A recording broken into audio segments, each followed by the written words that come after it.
All right, here we are back with another episode of Bubba and the Old Man. Got some great news coming right at you. 15, 20, 25, 30, 35, 40, 45, 50, 45. There goes Davis. Oh, my God. Davis is going running all the way back. Auburn's going to win the foot. All right, I just read an article that says that former defensive captain, 2010 national championship winning The safety? Zach Etheridge. Yeah, I just saw that. I saw that. I didn't could know. be, or is most likely, however you want to put it. Like, he could be the next secondary coach. Yeah. Good recruiter. Where is he at? Houston. Okay. You got, I remember him playing, like, I forget. That's been a long time ago. If he started as a freshman or what. But I remember him, the game against Ole Miss, him and the defensive lineman collided, trying to tackle the running back from Ole Miss, and gave him a neck injury, and he's laying there on top of that running back, can't move. Oh, well, that's not great news at all. And he come back the next year as a team captain of that defense, won the national championship. It's great, man. So happy he's coming home. Yeah. Well, man, we're putting one crazy coaching staff together. It is on a sad, sour note. DJ Williams hitting the transfer portal. Oh no, that was gonna be in my next video. I was gonna talk about this was gonna be the best backfield we've seen in Auburn since 2013. Yep, he's hitting the transfer portal. I can't blame him, no. I can't either. Tank's a beast. Yeah, DJ's a great talent too. On a lot of other teams, he'd be starting, Yeah. and we're gonna see that. He looked great his freshman year when he played. He did. Well, is Shivers leaving? Do we know if he's leaving? I don't know. Man. I've heard mixed reviews that he could be hitting the transfer portal. He could be testing the NFL, or he could come back. I don't know. I hope he comes back, because behind Tank, like, Tank's great, but Tank can't play the full game. Yeah, I mean, like, if if DJ hits transfer, which it said he was hitting the transfer portal, if Worm leaves, it's Tank. Mark Anthony Richards is gone. Yeah. Harold Joyner is gone. It's Tank. Tank. I don't want him returning kicks next year, though. I don't either, but Tut leaving for the draft.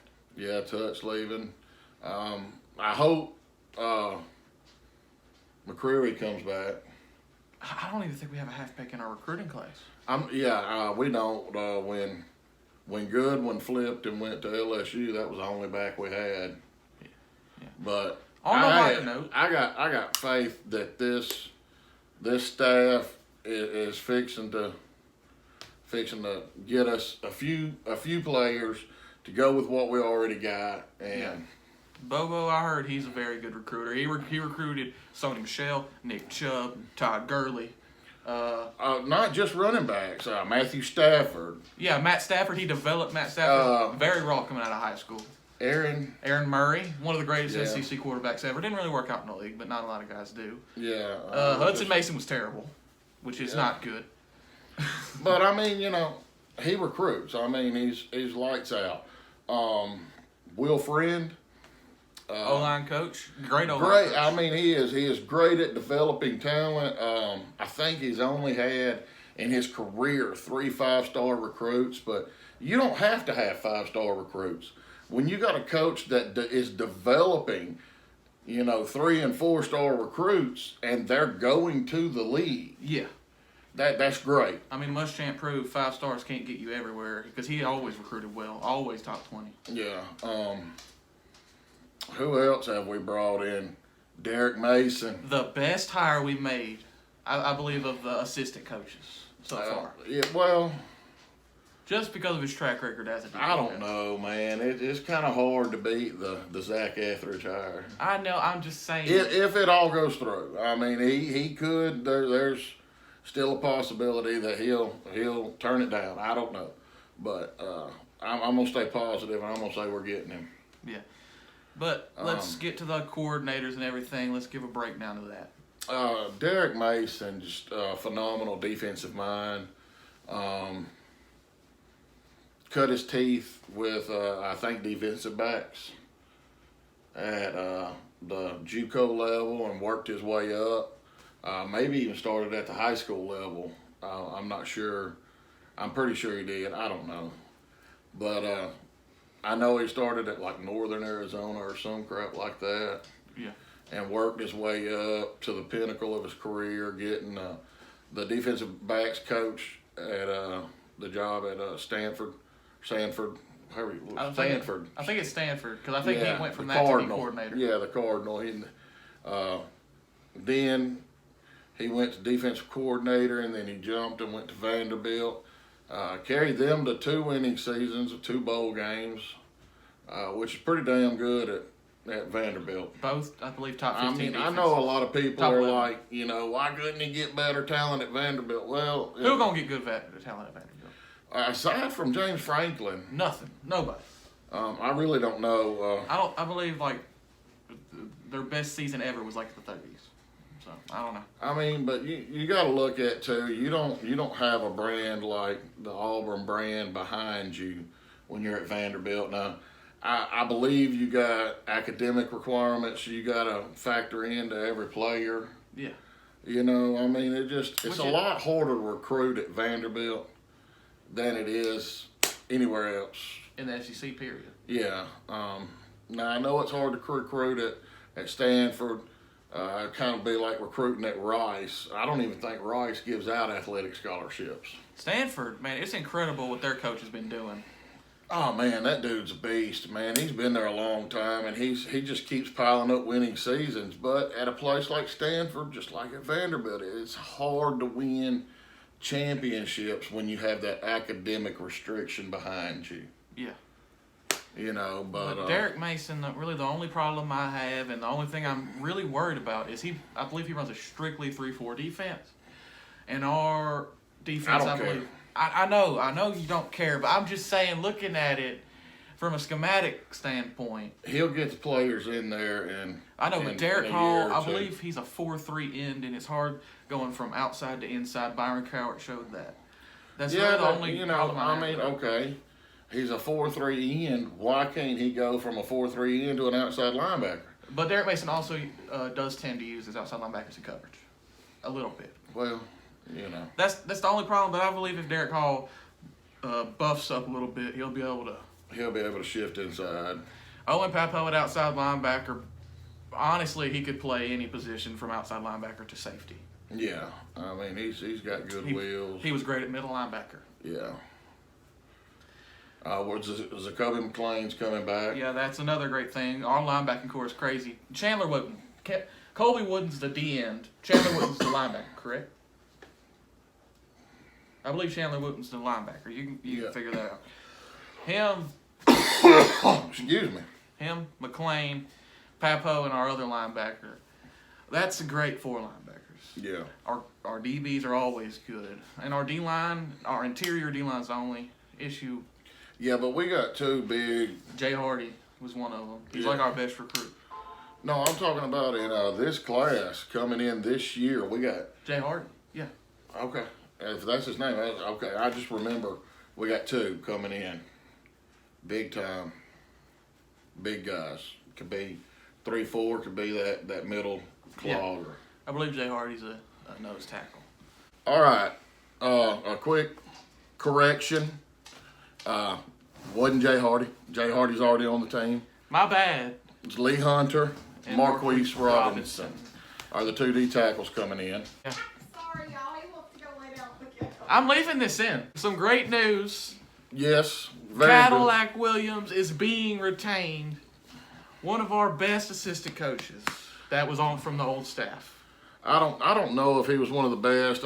I know he's a good recruiter. He really seemed to relate to the younger players, the players coming out of high school, because he is a younger coach himself. Yep. He's early in his career, and I don't know if Tank just is that good.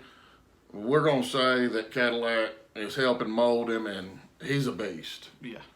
All right, now let's transition to the offensive coordinator, Mike Bobo. AKA Jeff Bobo.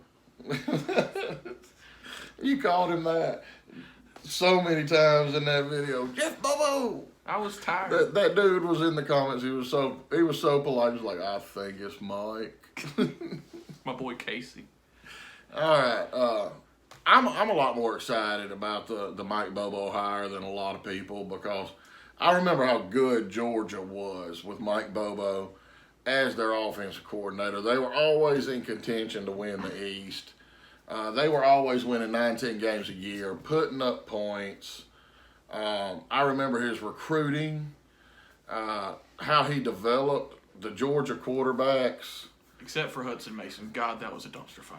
Well, I mean, He was so bad. I don't even think Mike Bobo could have saved him. He was so bad. I mean, it is what it is. You got to look at Aaron Murray, I know. Matthew Stafford. Breaking records, man. They were obviously very good. I think he was there with He might have been the quarterback. DJ Shockey, I think was his name. I think he was QB coach 01 to 07, and then after that he took over as offense coordinator till 2014. Offense coordinator and quarterbacks coach. Yeah, which is also his quarterback coach, which is pretty good. Yeah, just they were great. I mean, Georgia had some really good teams. The thing I'm seeing a lot of Auburn fans worry about, and another thing I'm worried about, is it's a very vanilla. They line up in the I a lot. No. I watched a full game in 2014 of Clemson versus Georgia, and it was a lot of I formation. Right, but you got to look at also that his offense has evolved.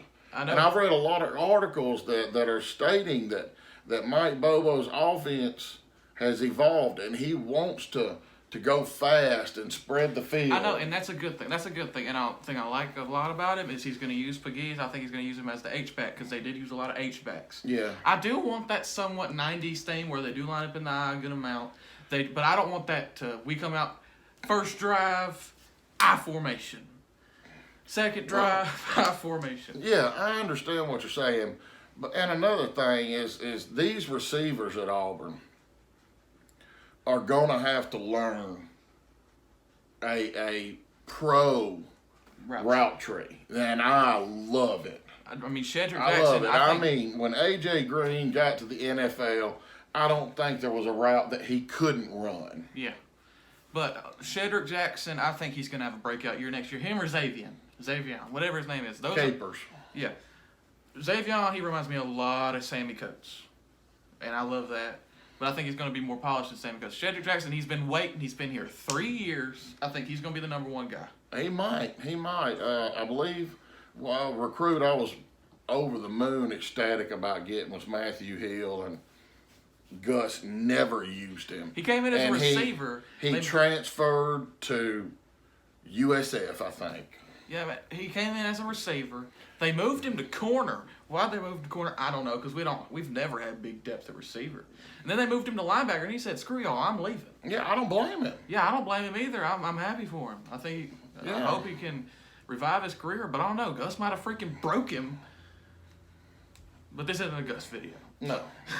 But we got other recruits that at the receiver position that are just going to be, Tavares Dawson, I think, is our athlete we're bringing. I don't know if he might play corner, but he's a quick 5'10" guy. Yeah, I think they're bringing him, and he's projected. Defense. Yeah, but I've seen most of his highlights on offense. But this recruiting class obviously needs salvaging to get into the 30s. It's not a great recruiting class. We got a couple of good guys, but this doesn't look like an Auburn recruiting class. Typical Auburn. No, it don't. Which a typical Auburn recruiting class these past 8 years is no offensive linemen. Yeah. A lot of flashy players on offense. Which is why we always got in the top 20. Yeah. It looked better than it was. But I expect us to... maybe one 5-star on defense that Rodney Garner brought in to play somewhere along the line. Yeah. But, let's get back to Mike Bobo. I'm sorry. About Auburn. But back to Mike Bobo. Back to the Bobo. Yeah, back to Mike Bobo. He's an ex-quarterback, which I think is great. We brought in an Yeah. offense coordinator. I think I think he's going to add a little bit of his touches to it. A little flair. Yeah, his flair to it. But a thing I liked about Mike Bobo is he did line up when he did line up in the shotgun. He did use a few tunnel screens to keep him honest. He definitely ran a real route tree. Guys like Chris Conley, they were playing well. So it's even when he didn't have very good receivers, he found a way to get them the ball. And he knows how to scheme receivers open. Yeah, and if you can win with Hudson Mason, you can win with anybody. So You're hell on that dude, man. Let him was, go. He was so bad. How can It you don't matter. How could you be on the Power 5 quarterback and be that bad? Like, he was worse than Jake Coker. Like, honestly. Jake Coker won a national championship. I could win a national championship with that team. That's neither here nor there. But Mike Bobo, I think he's not going to be a bad OC. People in our comments do not like Mike Bobo. Well, I mean, the thing you got to understand about him, he's got experience in the SEC. He's got experience winning in the SEC, and he's a hell of a recruiter. Man, I would have cheered for anybody we got, but I think it might just be the names. But these names are really good names. Derek Mason, Mike Bobo. Bobo. I love the Bobo.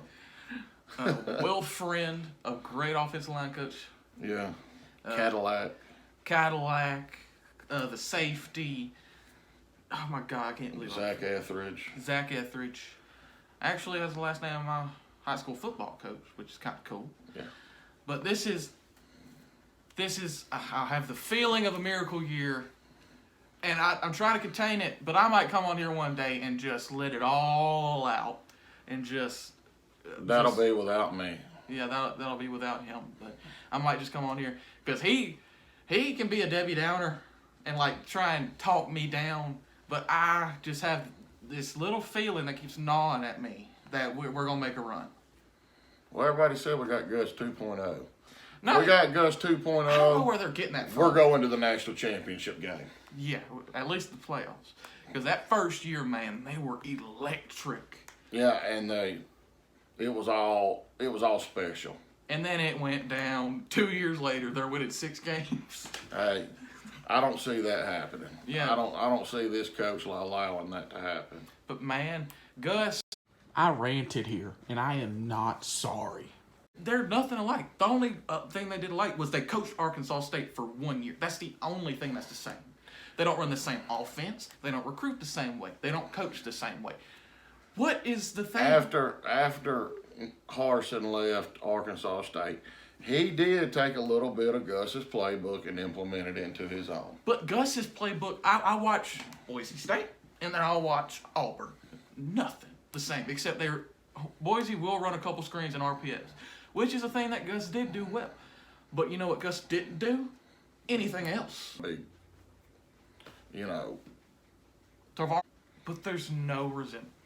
They're white dudes that coach offense. That's it. That's the only thing that's the same. But I'm super excited. I can't wait for the season to get here. There's going to be tons more videos. You're going to hear me say that. I am so ready for next year. Yes, we are so hyped up. And Ty Scott, my boy in the comment section, isn't helping at all because he's pumping up them Ole Miss Rebels, and I'm pumping up these Auburn Tigers.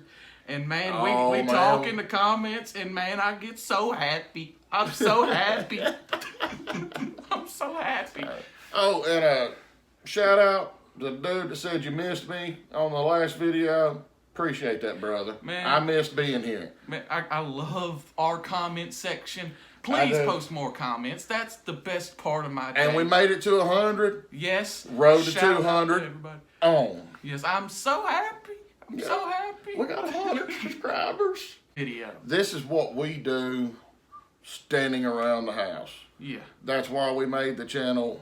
We got tired of doing this just me and him. It was getting useless. And we wanted to share our thoughts. Yeah. We're going to try and do at least one of these where it's just talking, plug your earbuds in, play your video game, watch TV, whatever you want to do, and just listen to us in the background. Yeah, ramble. Yeah. War Eagle. War damn eagle. Selena, go. Oh. Stop.